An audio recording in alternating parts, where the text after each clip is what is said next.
ایک جزیرہ تھا جہاں کا سیاسی نظم یہ تھا کہ وہ سال کی آخری تاریخ کو جو ان کا حق میں وقت ہوتا اس کو معزول کرتے اور ایک ایسی جگہ چھوڑ دیتے جہاں جنگل تھا اور جانوروں کا رین بسیرا تھا اور ساحل پہ آ جاتے. پہلا شخص جو اترتا ساحل پہ اس کو اپنا حکمران مان لیتے اور یہ ان کا ایک مدت سے دستور رہا.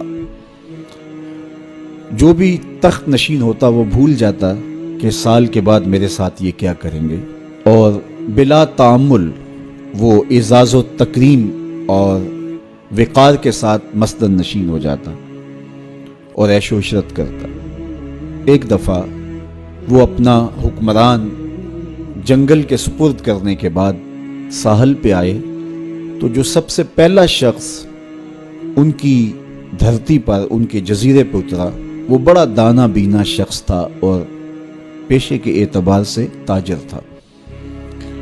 تو انہوں نے اسے کہا کہ تم آج کے بعد ہمارے حکمران ہو. اس نے کہا میں تو تاجرانہ غرض سے آیا ہوں, میں تو اصول سلطنت کو امور حکومت کو جانتا ہی نہیں ہوں. انہوں نے کہا یہ ہمارا دستور ہے اور ساری کہانی سنائی کہ ہم سال بھر تخت پہ بٹھائے رکھتے ہیں, سال کی آخری تاریخ کو وہاں سے اٹھاتے ہیں اور دوسری جانب ایک جنگل ہے جہاں ہم اس کو پھینک آتے ہیں. تو یہ ہمارا ضابطہ ہے, تم نہیں بھی مانو گے تو ہم زبردستی تخت پہ باندھ کے بھی بٹھانا پڑا تجھے بٹھائیں گے. تو جب وہ مصر ہوئے تو اس نے کہا کہ مجھے یہ بتاؤ کہ سال بھر میری بات ماننے کے لیے تو آمادہ ہوگے. انہوں نے کہا کیوں نہیں, ہم سال بھر آپ کی بات ماننے کے لیے آمادہ ہوں گے.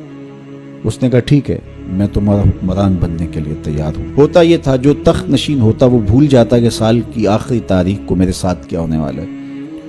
یہ پہلا شخص تھا. تخت نشین ہوتے ہی اس نے کہا کہ بلدیہ کے ملازمین بلائے جائیں. بلائے گئے. کہ فوج کے کمانڈوز بھی بلائے جائیں. وہ بھی بلائے گئے.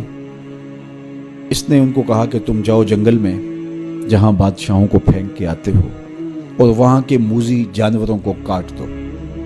بلدیہ کے ملازمین کو کہا کہ تم ان کے پیچھے جاؤ اور کانٹے دار جھاڑیاں کاٹو. وہاں معماروں کا ایک گروہ بھیجا کہ وہاں جا خوبصورت محل تعمیر کرو. وہاں پھلدار پھولدار سایہ دار درخت لگوانے شروع کر دیے اور پورا سال اس جنگل کو کٹوانے, اس کے موذی جانور قتل کروانے, وہاں محل تعمیر کروانے, پھلدار پھولدار ثمر بار درخت لگانے میں حکومتی مشینری کو لگائے رکھا. جب سال کی آخری تاریخ ہوئی تو ہوتا یہ تھا کہ جب بھی بادشاہ کے پاس وہ آتے کہ اب تو جو اس جنگل میں پھینکنے جا رہے ہیں تو وہ چیختا روتا ہائے مجھے کدھر جا رہے ہو, میں تو موذی جانوروں کا لقمہ بن جاؤں گا, اور اس کو زنجیروں میں جکڑ کے اس جنگل میں پھینک کے آتے. وہ کہتے ہم نے پہلے دن آپ کو بتایا تھا. رومی علیہ رحمہ فرماتے جب وہ زنجیریں لے کر آئے تو اس کو کہا کہ ہم تمہیں وہاں پھینکنے جائیں گے. تو اس نے کہا کہ زنجیروں کی کیا ضرورت ہے, میں خود چل کے جانے کے لیے تیار ہوں. رومی کہتے ہیں کہ یہ یہاں بیٹھ کے تخت پہ اس فکر میں لگا رہا جہاں اس نے جانا تھا, اور اس کو پتا تھا کہ یہاں تو ایک سال بھر کے لیے آیا ہوں, تو میں نے تو پھر بقیہ ساری زندگی اس جنگل میں کاٹ دی ہے, اور وہاں بچھو ہیں, وہاں سانپ ہے, وہاں موذی جانور ہیں, وہاں بھیڑیے ہیں, چیرنے پھاڑنے والے درندے ہیں, وہاں کانٹے دار جھاڑیاں ہیں. تو وہاں وہ جھاڑیاں کٹواتا رہا اور ایسے جانور مرواتا رہا, اور وہاں کنویں کھدوائے, وہاں پھلدار پھولدار درخت لگوائے, وہاں محل تعمیر کروایا. تو اس نے خوشی سے کہا مجھے کیوں جکڑتے ہو, میں تو چل کے اس جگہ پہ جانے کے لیے تیار ہوں, اس لیے کہ اب وہ جنگل اور خوفناک جھاڑیاں نہیں رہیں بلکہ وہ ایک خوبصورت باغ بن چکا ہے, اور وہاں موذی جانور نہیں رہے, وہاں پرندے چہچہا رہے ہیں, کوئلوں کی دل آویز صدائیں ہیں, وہاں بلبلوں کے چہچہے ہیں, تو میں تو وہاں جانے کے لیے تیار ہیں. تو انہوں نے کہا کہ ہم بھی ایسے ہی بادشاہ کی تلاش میں تھے کہ جو مستقبل کی بہتری کا ضامن بنے. تو کہا کہ جناب آج سے ہم اپنا قانون بدلتے ہیں, آپ تخت پہ ہی رہیے, جس طرح جہاں جانا تھا وہاں کے لیے آپ نے پورا سال محنت کی اور اس کو گلزار بنا دیا، تو آپ تخت پہ بیٹھیے اور آج کے بعد آپ ہمارے مستقل حکمران ہیں اور اس ملک کو گلزار بنا دیجئے۔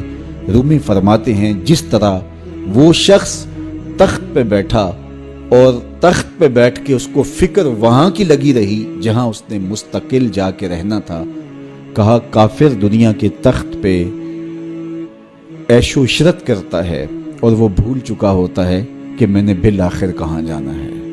فاسق اور فاجر بھول چکا ہوتا ہے کہ اس نے کہاں جانا ہے، لیکن صالح مومن اس دنیا پر آرام سے نہیں بیٹھتا، اس کا سارا خیال، اس کی ساری توجہ وہاں ہوتی ہے جہاں اس نے جانا ہوتا ہے، اس لیے وہ یہاں بیٹھ کے قبر کے کیڑے مکوڑے ختم کرتا ہے، یہاں بیٹھ کر کے قبر کے سانپ کاٹتا ہے، یہاں بیٹھ کر کے اپنے اعمال کے لشکر بھیج کے وہاں کے بچھو ختم کرتا ہے، اور جب وہ اس دنیا سے رخصت ہوتا ہے تو القبر روضۃ من ریاض الجنہ، تو قبر جنت کے باغوں میں سے ایک باغ بن چکی ہوتی ہے۔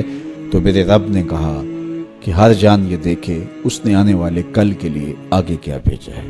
پھر فرمایا واتقوا اللہ، اور اللہ سے ڈر جاؤ، ان اللہ خبیر بما تعملون، جو تم کرتے ہو تمہارا رب اس سے باخبر ہے۔